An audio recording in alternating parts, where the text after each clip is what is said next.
Welcome to the TokSnipe AI training video series. In this tutorial, we will show you how to use Product Radar in TokSnipe AI.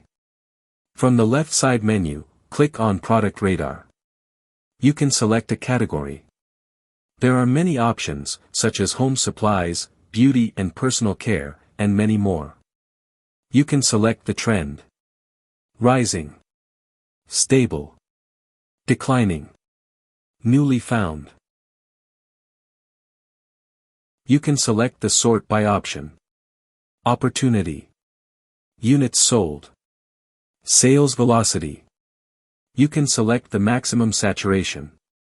You can also select last seen, such as last 24 hours, last 3 days, last 7 days, last 30 days.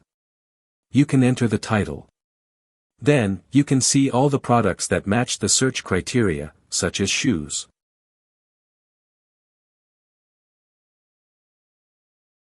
You can open any product and view its opportunity ranking, market and velocity, and content and engagement. You can also view the product on TikTok Shop. Thanks for watching the video.